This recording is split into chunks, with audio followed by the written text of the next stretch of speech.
प्रिय छात्रों, आपके सम्मुख श्रीमुख किसान चैनल के माध्यम से 15वें एपिसोड पर मैं बात करने जा रहा हूँ। पिछले वीडियो में न्यूट्रिशनल इम्बैलेंस के बारे में मैं बता रहा था। 2 न्यूट्रिशन पिछले वीडियो में छूट गए थे, मैं वहीं से शुरू कर रहा हूँ। आप पिछला वीडियो देखे होंगे, ना देखे हो तो फिर से देख लें। पिछला वीडियो काफ़ी लंबा है और काफ़ी इन्फॉर्मेटिव है, बहुत सारी उसमें सूचनाएं हैं। जो 2 न्यूट्रिएंट्स छूट गए थे उसमें मैंगनीज के बारे में मैं आपको नहीं बता पाया था। इसके प्रभाव से, इसकी कमी से पत्तियों पर पीले पीले धब्बे बन जाते हैं, पीलापन हो जाता है। लेकिन जो उसकी छोटी नसें होती हैं पत्तियों में वेनेशन होता है, आप जानते हैं। डाइकोटिलेडनस प्लांट में रेटिकुलेट वेनेशन होता है, मोनोकोटिलेडनस प्लांट में पैरेलल वेनेशन होता है। तो जो रूटलेट्स वेनलेट्स होती हैं छोटी छोटी, वो हरी रह जाती हैं, वैसे पूरी पत्ती पीली हो जाती है। ये पीले धब्बे पूरी पत्ती पर फैले रहते हैं और गंभीरता से प्रभावित पौधे की पत्तियां भूरी हो जाती हैं, उसमें क्षरण हो जाता है और वो पौधे से अलग हो जाती हैं। दूसरा जो मुख्य तत्व बच गया था ट्रेस एलिमेंट्स में, वो मॉलिबेडनम है। मॉलिबेडनम के प्रभाव से, यानी इसकी कमी से काफ़ी प्रभाव पड़ता है। पत्तियां पीली हो जाती हैं, पौधे की बढ़वार रुक जाती है और मॉलिबेडनम की बहुत कमी जब पौधे में हो जाती है तो उसमें फल नहीं बनते। छात्रों, अभी तक तो आपको बताया मैं कि न्यूट्रिशनल इम्बैलेंस का क्या प्रभाव पड़ता है पौधों पर और इनसे क्या क्या लक्षण प्रकट होता है। अब मैं आपको बताऊंगा कि मेट्रोलॉजिकल फैक्टर्स होते हैं, जैसे बहुत ज़्यादा तापक्रम हो, बहुत ज़्यादा सनलाइट हो, तेज़ हवा हो, इसका क्या पौधे पर प्रभाव पड़ता है। इससे भी पौधे में बीमारियां उत्पन्न होती हैं, ये भी अजैविक कारण है, ये बायोटिक फैक्टर्स हैं। लो टेम्परेचर, तापक्रम, वातावरण के तापक्रम में हमेशा उतार चढ़ाव होता रहता है।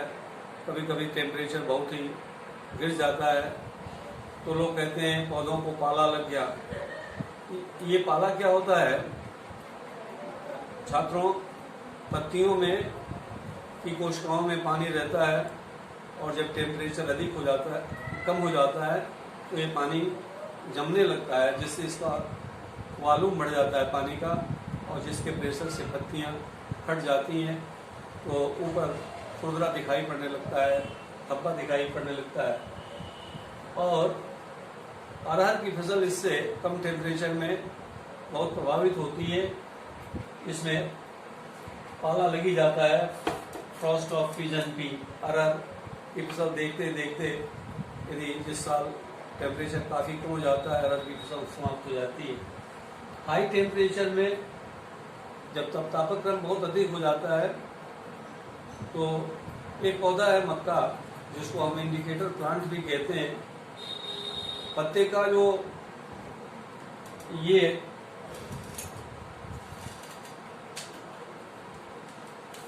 जैसे ये पत्ता है, ऐसे जुड़ा हुआ है मक्के का, इस पोर्शन में पत्ता जल जाता है, एकदम सूखा भूसे का रंग का हो जाता है, कितना दूर। तो इसे सन स्कैल्ड कहते हैं। मक्के में बहुत स्पष्ट दिखाई पड़ता है।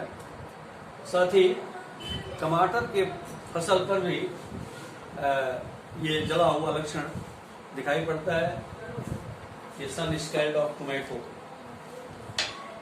अब लाइट की बात आती है तो लाइट का प्रभाव बहुत नहीं देखा जाता है पौधों पर, लेकिन कम लाइट में पौधे में इटियोलेशन हो जाता है। आप इटियोलेशन इस तरह से समझें कि छात्रों को विशेष तौर सावधान किया जा रहा है। जो छात्र अभी हमसे पूछ रहे थे, मैं उनको बताना चाहता हूँ कि इटियोलेशन क्या होता है। आप खलिहान में जब आपका बोझा रखा जाता है, कट के आते हैं क्राप, तो नीचे की घास जब आप बोझा हटाते हैं तो देखते हैं तो एक बिल्कुल पीली दिखाई पड़ती है। वो लाइट के एब्सेंस में जब पौधे पीले होते हैं तो उनको इटियोलेशन कहते हैं। और जब बहुत दिनों तक लाइट कम हो जाती है तो पौधे कुछ पीले हो जाते हैं, वो इटियोलेशन कहते हैं। यदि लाइट प्रॉपर है, ठीक है, तो इसका लाभ होता है जो अविकल्पी परजीवी जिसे ऑब्लिगेट पैरासाइट कहते हैं। छात्र ऑब्लिगेट पैरासाइट भूल जाते हैं क्या होता है। वे पैरासाइट्स जो अपना भोजन केवल जीवित कोशिकाओं से ही प्राप्त करते हैं, उन्हें ऑब्लिगेट पैरासाइट कहते हैं। उन्हें बायोट्रॉप भी कहते हैं। तो ऐसे रोग कारक प्रॉपर लाइट होने पर, ठीक लाइट होने पर बीमारी ज़्यादा नहीं पैदा कर सकते हैं। जैसे अल्बिगो है, पक्सीनिया है, इरिसाइफी है। पक्सीनिया रस्ट पैदा करता है, अल्बिगो व्हाइट रस्ट पैदा करता है। इरिसाइफी पाउडरी मिल्ड्यू बीमारी इससे उत्पन्न होती है और अच्छी लाइट रहती है तो इन बीमारियों का प्रभाव कम हो जाता है। तीसरा फैक्टर है विंड, हवाएं जो चलती हैं, धीमी हवा चलती है, कभी आंधी आती है, कभी साइक्लोन आ जाता है। इसका बड़ा ही असर होता है बीमारियों पर। जैसे ये बीमारी हवा जो है रोग कारक के इनोकुलम को, निवेश द्रव्य को फैलाता है, जिससे बीमारी तेजी से लगती है। और यदि वर्षा के साथ हवा चलती है तो उसमें फंगस से होने वाली बीमारियां, बैक्टीरियम से होने वाली बीमारियां काफ़ी दूर तक फैलती हैं हवा के साथ, जब बारिश होती है तेज हवा के साथ। नेक्स्ट जो मेट्रोलॉजिकल फैक्टर होता है वो एटमॉस्फेरिक ह्यूमिडिटी, नमी। आप हर बीमारी के आखिर में किताबों में पढ़ते होंगे, तो ये पढ़ते होंगे कि इतने % आपेक्षिक आर्द्रता जब होती है तो ये बीमारी के लिए ऑप्टिमम होता है। छात्रों, आपेक्षिक आर्द्रता क्या होती है, हमारे बहुत से छात्र इसको नहीं जानते हैं। मैं इस वीडियो के माध्यम से थोड़ा बताना चाहता हूँ। किसी भी एटमॉस्फेयर के किसी भाग में कितना पहले से वाटर वेपर है और कितना और उसमें डाल दिया जाए तो सेचुरेट कर जाएगा, संतृप्त हो जाएगा। इसके रेशियो को हम आपेक्षिक आर्द्रता कहते हैं। जैसे हम कहें इस समय 25% आपेक्षिक आर्द्रता है, तो आप ये समझिए कि 1 घन मीटर वायु में 25 मिलीग्राम या 25 ml वेपर है और 75 ml और मिला दिया जाए तो वो सेचुरेट हो जाएगा। तो 100 में 25 ही है, इसलिए वो 25% आपेक्षिक आर्द्रता है। इसकी कोई यूनिट नहीं होती है, ये हमेशा परसेंटेज में दर्शाई जाती है। तो आपेक्षिक आर्द्रता जब ज़्यादा होती है तो बहुत सारे रोग कारकों के लिए वो प्रीडिस्पोजिंग फैक्टर होता है। आर्द्रता अधिक होने पर बैक्टीरियल और फंगल डिसीजेस तेजी से बढ़ते हैं। ये आप जानते हैं, आर्द्रता अधिक होने पर पौधे में सकुलेंसी भी बढ़ती है, ये मुलायम हो जाते हैं, कमज़ोर हो जाते हैं। ये छात्रों, आजकल प्रदूषण हर तरह का प्रदूषण हो गया है। Air pollution, water pollution, soil pollution के बहुत सारे प्रकार हैं। मैं तो आपको कहूँगा कि मेंटल पोल्यूशन भी बहुत हो गया, जिससे प्लांट्स क्या, हम लोग भी मेंटल पोल्यूशन से प्रभावित हो जाते हैं। अब इस पर तो मैं बहुत मेंटल पोल्यूशन पर बात नहीं ज़्यादा करूँगा, क्योंकि ये सोशल मीडिया के द्वारा फैलाया जा रहा है। मेंटल पोल्यूशन फिलहाल जो आपकी खेती को प्रभावित करता है उसको मैं बताऊं तो एक गैस है सल्फर डाइऑक्साइड। ये खास तौर से ईंट के भट्ठों पे की जो चिमनियाँ होती हैं, ये ईंट के भट्ठों से विषैली गैसें निकलती हैं, जिसमें खास तौर से सल्फर डाइऑक्साइड है। और जो हमारे आम के बगीचे 1.5 किलोमीटर या 1.5-2 किलोमीटर के दूरी पर होते हैं, वहाँ तक इनका ज़्यादा प्रभाव पड़ता है। और ख़ास तौर से आपको एक चीज़ और मैं बताया था पहले, ब्लैक टिप ऑफ मैंगो। ये ब्लैक टिप ऑफ मैंगो इसी सल्फर डाइऑक्साइड की वजह से होता है, जबकि फलों में बोरान की कमी रहती है। बोरान डिफिशियंट फ्लावर्स पर जिसमें बोरान की कमी रहती है, उस पर ये सल्फर डाइऑक्साइड गैस जब पहुंचता है तो ब्लैक टिप ऑफ मैंगो की बीमारी होती है, आम के काली चोटी का रोग होता है। और इसके लिए बोरेक्स का छिड़काव करना पड़ता है। यदि आप बोरान ज़मीन में डाल देंगे तो इससे कोई फर्क नहीं पड़ेगा। ये हमेशा फलों में जो जब कमी होती है और बोरान के छिड़काव से ये ठीक होता है। तो ये सल्फर डाइऑक्साइड पोल्यूशन ही है, एटमॉस्फेरिक पोल्यूशन है, इसका प्रभाव होता है। अन्य पौधों पर भी पड़ता होगा, लेकिन ब्लैक टिप ऑफ मैंगो का तो ये एक मुख्य कारण है जिसमें बोरान की डिफिशियंसी होती है। ओजोन कंसंट्रेशन, छात्रों, ओजोन का सूत्र O3 होता है और इसका भी ये तो एटमॉस्फेयर में काफ़ी ऊपर रहता है, लेकिन ये एक छतरी का काम करता है। जब इसकी लेयर कमज़ोर होती है, टूटता है, तो रेडिएशन, हार्मफुल रेडिएशन पौधों तक पहुंचता है। यदि ये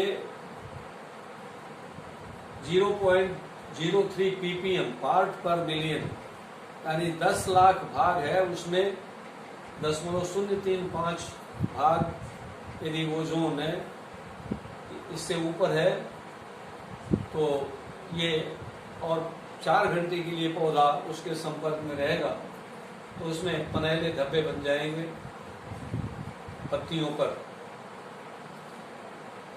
दूसरा एक केमिकल है पर ऑक्सी एसिटाइल नाइट्रेट। ये पौधों पर जब पड़ता है, पौधों के संपर्क में आता है, तो जो संवेदनशील पौधे होते हैं और उन पर 4 घंटे ये पड़ता है तो नुकसान पहुंचाता है। पार्ट पर बिलियन, 4 पार्ट पर बिलियन, यदि एटमॉस्फेयर में 1 बिलियन भाग में यदि 4 भाग है ये परऑक्सी एसिटाइल नाइट्रेट, तो ये पौधों के लिए नुकसानदेह होता है।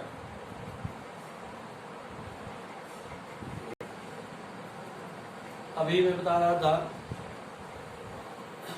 एक जो टैन, उसके प्रभाव से पत्तियों पर के लोअर सरफेस पर ग्लेजिंग हो जाती है या ब्रॉन्जिंग हो जाती है, और इस पौधे पर नेक्रोसिस भी, पत्तियों में नेक्रोसिस भी होती है, इसका रंग भी हट जाता है और पत्तियां जो हैं प्रभावित होकर के नीचे गिर जाती हैं। छात्रों, ये तो एटमॉस्फेरिक गैसेस थी, पोल्यूशन था जिसके द्वारा आपके पौधे प्रभावित होते हैं। अब हमारे क्रियाकलाप से भी पौधों में बीमारियां उत्पन्न होती हैं। कोई भी फर्टिलाइजर, मैन्योर, न्यूट्रिएंट्स जब हम बिना सोचे समझे डालेंगे, बिना आवश्यकता के डालेंगे, तो उनका खामियाजा भी हमको भुगतना पड़ता है। जैसे यदि हम अधिक नाइट्रोजन डाल दें तो पौधा जो है सकुलेंट हो जाता है, और कभी कभी तो अधिक नाइट्रोजन से पौधे जल भी जाते हैं। जैसे 2,4-D है, 2,4-D की कम मात्रा से बथुआ जैसी घासें जल जाती हैं, लेकिन अधिक डोज दे देने से गेहूं के पौधे को भी 2,4-D का हाई डोज नुकसान पहुंचाता है। faulty and improper application of fungicide, insecticide to the plant। छात्रों, मैं एक चीज़ थोड़ा सा हट के बता रहा हूँ, आपको शायद पढ़ाया गया हो, न पढ़ाया गया हो, तो मैं बताऊँ। एक इटेरियोजेनिक डिसीज़ होती है। ये इटेरियोजेनिक डिसीज़ क्या होता है? ये डॉक्टर के फॉल्ट से होता है। डॉक्टर यदि ऐसा दवा दे दिया तो एक बीमारी तो ठीक हो जाती है, लेकिन वह पेशेंट दूसरे बीमारी के लिए ससेप्टेबल हो जाता है। जैसे मैंगो एंथ्रेक्नोज पर जिनेब का जब हम छिड़काव करते हैं तो मैंगो एंथ्रेक्नोज तो ठीक हो जाता है, लेकिन वो पौधा पाउडरी मिल्ड्यू के लिए बहुत ही ससेप्टेबल हो जाता है।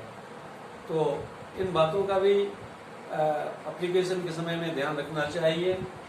तो जो डिब्बे पैकेट्स पे लिखा हो, इंस्ट्रक्शन लिखा हो, जो आपको पढ़ाया गया हो, उस इंस्ट्रक्शन के हिसाब से जब आप फंजीसाइड और इंसेक्टिसाइड डालेंगे तो आपके पौधे को नुकसान नहीं पहुंचेगा, अन्यथा नुकसान पहुंचना ही पहुंचना है। कापर, एक तत्व कापर है। कापर की अधिकता से दिक्कत होती है, रोजेट अपीयरेंस हो जाता है कभी कभी, और यदि आपके बोर्डो मिक्सचर में कापर आयन फ्री रह जाता है तो वो आपके पौधे के लिए फाइटोटॉक्सिक होता है। तो इस बात का ध्यान रखिए कि प्रॉपर कंडीशन में, प्रॉपर डोज में, प्रॉपर टाइम पर आप फंजीसाइड और इंसेक्टिसाइड का प्रयोग करेंगे तो आपका पौधा बचा रहेगा। लास्ट पॉइंट जो एग्रीकल्चरल प्रैक्टिसेस में बता रहा हूँ, sulphur toxicity in tropical area. गर्म प्रदेशों में जब हम सल्फर युक्त फंजीसाइड, इंसेक्टिसाइड का प्रयोग करते हैं तो पौधों के लिए टॉक्सिक हो जाता है।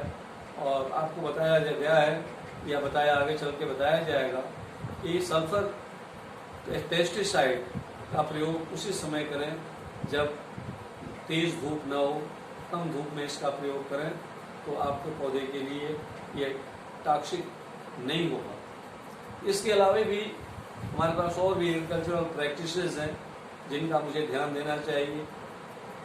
जल निकास का ध्यान देना चाहिए, और कभी कभी किसी स्थिति में फ्लडिंग भी खेत में करना पड़ता है, वीडिंग करना पड़ता है। ये सब सही समय से करें तो आपके पौधे में बीमारी कम लगेगी, नुकसान कम होगा। हाँ छात्रों, अब इस वीडियो में अगले क्लास की तैयारी मैं कर रहा हूँ जो काफ़ी लंबा चलेगा। Classification of plant diseases. आप जानते ही हैं पौधों का वर्गीकरण, पौध बीमारियों का वर्गीकरण करने लगो तो कई तरह से कर सकते हो, जैसे उसके कॉजल ऑर्गेनिज्म के आधार पर, उसके सिम्टम के आधार पर, क्रॉप के आधार पर, उसके अकरेंस के आधार पर। इन तमाम आधारों पर किस तरह का जो है उसका सिम्टम है, उसके आधार पर कई तरह से पौध बीमारियों का वर्गीकरण किया जाता है।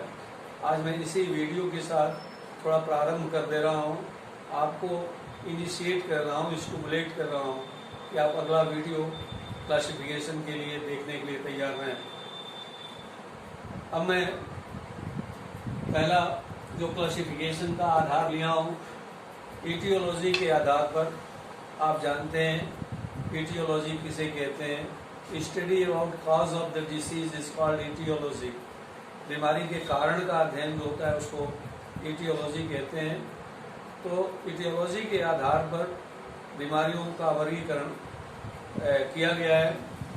इसमें इन्फेक्शियस डिसीज है, जैसे फंजाई है, बैक्टीरिया है, वायरस है, वायराइड है, एल्गी है, फाइटोप्लाज्मा है, निमेटोड्स हैं, प्रोटोजोन्स हैं, और हायर हेलोगैमिक प्लांट्स, पैरासाइट्स हैं, फ्लावरिंग प्लांट्स हैं जो पौधों में बीमारी पैदा करते हैं। तो ये इन्फेक्शियस डिसीज होता है। एक पौधे पर बीमारी लगी, उससे रोग कारक जो है दूसरे पौधे पर गया, वहाँ बीमारी पैदा किया, इसे हम इन्फेक्शियस डिसीज कहते हैं। अब एक कांटेजियस डिसीज है, ये इन्फेक्शियस डिसीज का ही एक प्रकार है, कंफ्यूज नहीं होना है, भ्रम नहीं पालना है। रोगी पौधा यदि स्वस्थ पौधे से कहीं टच कर जाए और वो पौधा भी बीमार हो जाए तो ऐसे बीमारी को कांटेजियस डिसीज कहते हैं। जैसे आजकल हमारा ये कोरोना है, ये कांटेजियस डिसीज है। आपको देखिए डिस्टेंस दूरी कर, मास्क है जरूरी और 2 गज की दूरी आप लोग को सुन रहे हैं, तो ये कांटेजियस डिसीज है। अलग अलग रहें, मास्क पहने। इसी तरह से ये रोगी पौधा यदि स्वस्थ पौधे से कहीं टच करता है, छूता है, तो बीमारी लग जाती है, इसको हम कांटेजियस डिसीज कह रहे हैं। इसके बाद जो एबायोटिक डिसीज है, अभी पिछले वीडियो में सब एबायोटिक डिसीज ही मैंने आपको बताया है, और जैविक कारणों से होने वाली बीमारियां, ये बीमारियां नॉन इन्फेक्शियस होती हैं। जैसे आपको मैं समझा दूं, Khaira disease of rice, zinc की कमी से धान में खैरा की बीमारी होती है। तो जिस फील्ड में जिंक की कमी रहेगी और उसमें धान की फसल ली जाएगी, उसी में खैरा लगेगा। ऐसा नहीं है जिस खेत में जिंक पर्याप्त है और दूसरे में नहीं है, तो जिसमें नहीं है उसी में खैरा की बीमारी लगेगी। यह इसीलिए नॉन इन्फेक्शियस है। ऐसा नहीं है कि खैरा डिसीज का पौधा जाकर टच कर जाए, जिसमें जिंक अच्छा है उसमें खैरा डिसीज नहीं है तो बीमारी हो जाएगी। तो ये नॉन इन्फेक्शियस डिसीज है। तो एबायोटिक डिसीजेस जो होते हैं, जितने और जैविक कारणों से बीमारियां होती हैं, वो सब नॉन इन्फेक्शियस होती हैं। छात्रों, एक दूसरा आधार है जिसके आधार पर बीमारियों का वर्गीकरण किया जाता है, वो है कि इन्फेक्शन कैसा है। यदि किसी पौधे के किसी विशेष भाग पर, किसी अंग पर बीमारी का प्रभाव पड़ता है, तो उसे हम लोकलाइज्ड डिसीज कहते हैं। दूसरा, लोकलाइज्ड इफेक्ट ऑफ पैथोजन, रोग कारक यदि किसी विशेष भाग पर ही प्रभाव डालता है तो उसे हम लोकलाइज्ड इफेक्ट ऑफ पैथोजन कहते हैं। जैसे मान लीजिए लीफ स्पॉट है, स्पॉट बन गया, लोकलाइज्ड होगा, जितने क्षेत्र पर स्पॉट बना बाकी वो हेल्दी पोर्शन होता है, इसे लोकलाइज्ड इफेक्ट ऑफ पैथोजन कहते हैं।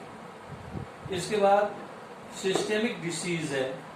ये सिस्टेमिक का ये मतलब होता है कि रोग कारक संपूर्ण पौधे में हो या पौधे के किसी विशेष अंग में हर जगह उपस्थित हो, तो उसको हम सिस्टेमिक डिसीज कहते हैं। सिस्टेमिक डिसीज का जो बेस्ट एग्जाम्पल है वो है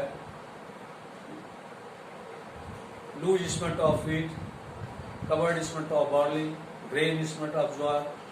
ये जो इन्फेक्शन होता है ये सिस्टमिक होता है। ये सीडलिंग से लेकर बालियों तक इसके रोग कारक कॉन्टिन्यूअस पौधे में रहते हैं। इस तरह के इन्फेक्शन को हम सिस्टेमिक इन्फेक्शन कहते हैं। छात्रों, ये वीडियो कुछ बड़ा हो रहा है। अगला जो हमारा 16वां एपिसोड देखेंगे, उसमें मैं उम्मीद करता हूँ कि केवल बीमारियों के क्लासिफिकेशन के बारे में मैं बोलूँगा। आपने इतना लंबा वीडियो देखा, सुना, आपको समझ में आया होगा। यदि ऐसा है, आपको समझ में आया है, तो आप कमेंट बॉक्स में ज़रूर बताएं, जिससे मुझे प्रसन्नता होगी। आप इस वीडियो को शेयर करें, इसकी सदस्यता लें यानी सब्सक्राइब करें और लोगों को, अपने मित्रों को बताएं। ये सबके लिए, आप विद्यार्थियों के लिए बहुत ही लाभकर है। ये सदैव आपसे पूछा जाता रहेगा जब भी आप अपने जीवन में कृषि से संबंधित इम्तिहान देंगे और तैयारी करेंगे। बहुत बहुत धन्यवाद। मिलते हैं अगले क्लास में।